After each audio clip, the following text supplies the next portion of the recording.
তুমি যদি আজ ব্রেকআপের মধ্যে দিয়ে যাচ্ছ, আমি জানি তোমার ভেতরের কষ্টটা কতটা গভীর। মনে হচ্ছে সব কিছু শেষ হয়ে গেছে, কিন্তু বিশ্বাস করো, এটা জীবনের শেষ নয়, বরং একটা নতুন শুরু।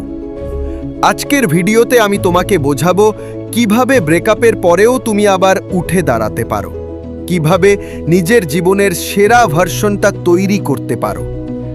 প্রথমত, কষ্টকে এড়িয়ে যেও না। তুমি কেঁদে নাও, তুমি স্বীকার করো, হ্যাঁ, এটা আমাকে ব্যথা দিয়েছে। কারণ সত্যিটাকে মেনে নেওয়া ছাড়া কেউ সামনে এগোতে পারে না।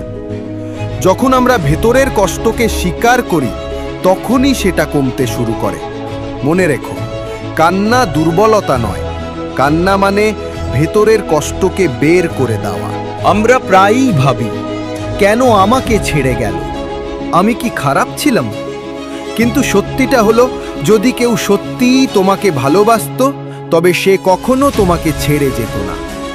যে চলে গেছে, সে তোমার জীবনের গল্পে শুধু এক অধ্যায়ে ছিল। বইটা অনেক বড়, সামনে আরও অনেক সুন্দর অধ্যায় লেখা বাকি আছে। এই সময়টা তুমি চাইলে কান্না করে নষ্ট করতে পারো, আবার চাইলে নিজের জীবনের মোড় ঘুরিয়ে দিতে পারো।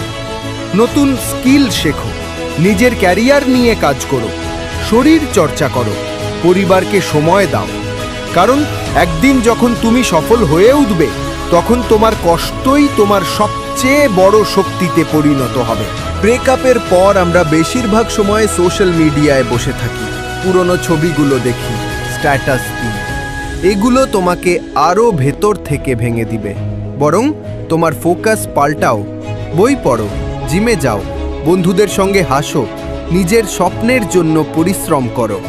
মনে রেখো, সময়ের সঙ্গে সঙ্গে ক্ষত সারবেই, কিন্তু আজকের পরিশ্রম তোমাকে আগামী দিনের হিরো বানাবে।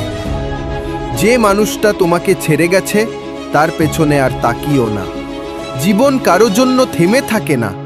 তুমি যখন নিজের জীবনে নতুনভাবে শুরু করবে, তখন দেখবে তুমি আগের চেয়ে আরও শক্তিশালী, আরও আত্মবিশ্বাসী, আরও ভালো মানুষে পরিণত হয়েছ। তাহলে মনে রেখো, ব্রেকআপ মানে শেষ নয়, ব্রেকআপ মানে নতুন শুরুর সুযোগ। আজকের এই কষ্টই তোমাকে আগামীকালের সফলতায় পৌঁছে দেবে। যদি এই ভিডিওটা তোমার ভালো লেগে থাকে, তাহলে অবশ্যই লাইক করো, শেয়ার করো, আর আমাদের চ্যানেল সাবস্ক্রাইব করতে ভুলো না। কারণ তোমার পাশে থাকার জন্যই আমরা এই ভিডিওগুলো বানাই। পার্ট 2 এর জন্য কমেন্ট করো। বন্ধুরা, 1000 সাবস্ক্রাইবার কমপ্লিট করে দাও। ধন্যবাদ।